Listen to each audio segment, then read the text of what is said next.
कल्याणमधील कांबा ग्रामपंचायत हद्दीतील काही दगड खदान मालकांनी चक्क शासकीय जागेत बेकायदेशीर खोदकाम केल्याने महसूल विभागाने जवळपास 9 जणांवर फौजदारी गुन्हे दाखल केले असताना याच ठिकाणी आणखी एक प्रकार समोर येत आहे। दगडखाणीचे उल्लंघन करताना होत असलेल्या मोठ्या भूसुरुंग येथील 30 ते 35 घरांची लोकवस्ती बेकायदेशीरपणे चक्क महसुलीच्या जागेत वसलेला प्रकार समोर येतोय। या प्रकरणी चौकशी करून कारवाईची मागणी होत आहे। नुकताच काही दगड खदान मालकांनी बेकायदेशीरपणे महसूल विभागाच्या जमिनीत दगड खदान काढल्याने महसूल विभागाकडून कारवाई करीत फौजदारी गुन्हे दाखल करण्यात आले आहेत। याच दरम्यान असाच काही एक प्रकार समोर आला। कांबागाव हद्दीतील याच ठिकाणी पठारपाडा येथील 30 ते 35 घरांची लोकवस्ती याच दगड खाणीच्या लगत गेले अनेक वर्षांपासून वसली आहे।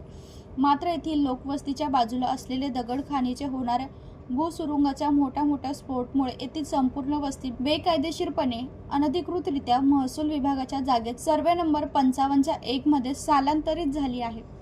कोणतीही शासकीय परवानगी तसेच कोणताही आदेश निर्णय नसताना ही वस्ती बेकायदेशीरपणे महसूलच्या जागेत वसलेल्या या ठिकाणी अनेक प्रश्न निर्माण झाले आहेत।